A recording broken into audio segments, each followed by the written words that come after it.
I'd been suspecting ADHD for a couple of years because of some symptoms that I was experiencing, but I always brushed it off and assumed it was caused by something else. I kept trying to fix those other things that I thought were behind my symptoms, but none of it worked. Eventually, I realized, okay, maybe this actually is ADHD. I need to read more about it and get a diagnosis. So I did, and yeah, turns out it was ADHD all along. I got diagnosed 5 months ago at the age of 31. Now I want to talk about the symptoms that I chose to ignore for years, even though they were basically screaming at me. Number one is not being able to fix my internet addiction. I've been practically addicted to the internet since I was around 14.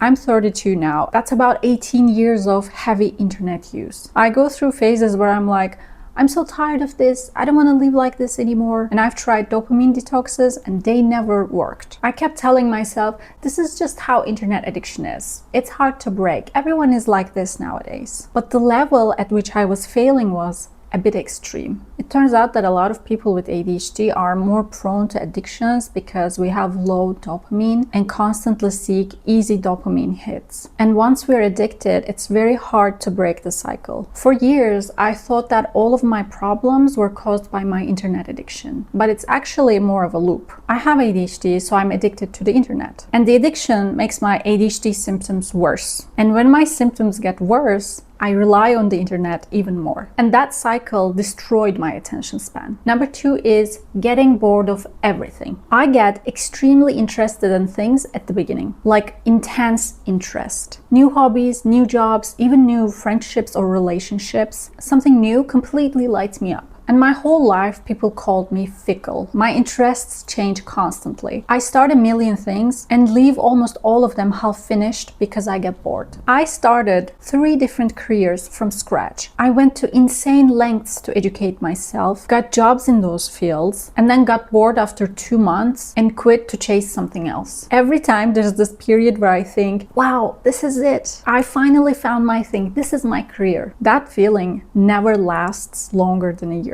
Never. I always thought I just hadn't found the right career yet. Turns out that wasn't the reason at all. Number 3 is risk-taking and impulsivity. I take big risks. I jump into things without thinking them through properly. And this is one of the scariest symptoms for me. I'm genuinely scared of my impulsive mind, of the kind of decision that I could make on a whim that could seriously mess up my life, or already has. I act first and then think later. And honestly, this is the part of ADHD that I hate the most. And I'm scared of it. Number 4 is rejection-sensitive dysphoria. I didn't even know this had a name, and it has affected so many of my decisions. I was recently thinking about someone online who got cancelled about a year ago. He got a ton of backlash, but then he just kept going. He continued working, he grew his business, and ended up doing even better. And I thought, like, if that happened to me, I would probably delete all my accounts, shut down my business, change my name, dye my hair purple, move to another country and start a completely new life. I really admire people who can fail publicly, feel the pain, and then get back up without caring what other people think. I'm trying to become more like that. When I opened this channel, I knew I would get negative comments or criticism. That's just part of being public online. And while I didn't get hate comments,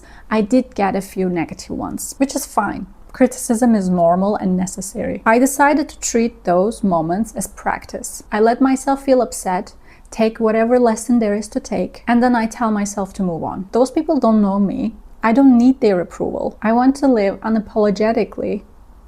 I can never say this word, but I love this word and I want to hang it somewhere. I want to live unapologetically, really, and do things I'm proud of. I know bad comments online is hard for everyone, but with RSD, it's much worse. Number 5 is people pleasing. I sometimes feel like I shapeshift depending on who I'm with, and I'm constantly worried about whether the other person is enjoying spending their time with me. Am I being funny enough? Am I interesting enough? Am I saying the right things? So I make jokes, I ask endless questions, I carry conversations, and I notice little cues like their tone, their body language, and adjust everything I do to try to make them feel good. I want them to enjoy being around me because deep down, I just want them to like me. I want their approval. I want to be seen as a good friend, good coworker, good partner, and it's connected to my RSD. In adulthood, this didn't go away. Like, for example, at work, Even when everything is objectively fine, my brain goes on overdrive. They didn't reply to my email fast enough. I must have done something wrong. They think I'm bad at my job. They've figured figured out that I'm an imposter, even though I know I am capable and I know what I'm doing. It's like this constant background worry never stops. Sometimes it makes me overcompensate. I double check everything, I rehearse conversations in my head, all to make sure no one thinks less of me. And it's exhausting. It's not just caring about other people, it's this intense, almost physical anxiety that I'll be judged or rejected, even when there's no reason to be. Though, now I'm working on this and actually improving. Number 6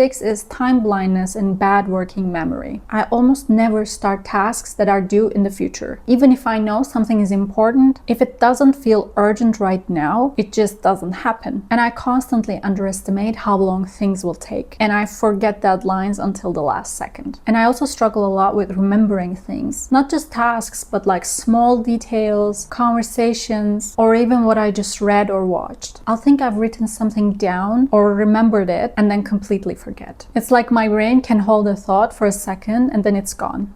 And if I have more than one thought, then forget about it. This makes planning ahead really hard and adds a lot of stress to my life because I always feel like I'm catching up and never actually ahead. Number 7 is anxiety as a coping mechanism. Some of the common ADHD symptoms are losing personal items and being late often. Surprisingly, these don't really apply to me. I don't actually lose things very often, but that's not because I'm naturally organized. It's because over the years, I've developed a constant anxiety around losing things. I check my bag multiple times before leaving the apartment, make mental notes of where my phone and keys are, and keep checking my belongings when I'm outside. It's exhausting, but it keeps me from losing my items most of the time. I'm also rarely late. And again, that's not because I'm naturally punctual, it's because I've developed an anxiety around being late. My brain knows this is one of my weak spots, so it forces me to overcompensate. Sometimes it works, sometimes it still stresses me out, but it's a constant background tension. This mix of hyper-awareness and worry that I can't seem to turn off. Number 8 is perfectionism and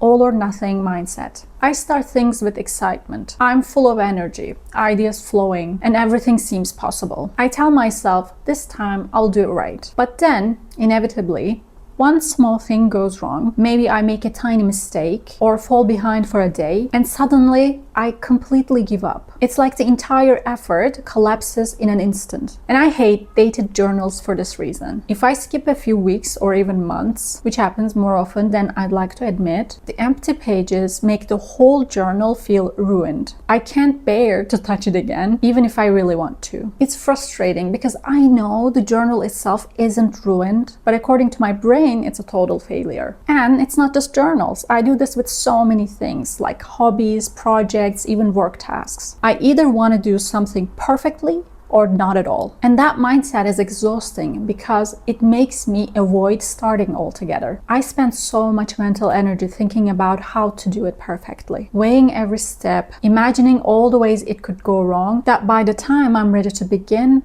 I'm already overwhelmed. The fear of messing up stops me before I even start. Sometimes it feels like I'm sabotaging myself without even realizing it. So these were the symptoms that were screaming at me for years. And I told myself it was a B12 deficiency, lack of exercise, or just internet addiction. But all of it was tied to ADHD. When I finally started learning about ADHD, I read a book called ADHD 2.0 and I cried through the whole thing. Everything made sense and I felt deeply understood. But I also felt grief for all the years I lived without knowing that I had a disorder. I was also sad because there is no cure for ADHD and I will have this my whole life. Like I thought, where would I be? What would I be doing right now if I didn't have ADHD?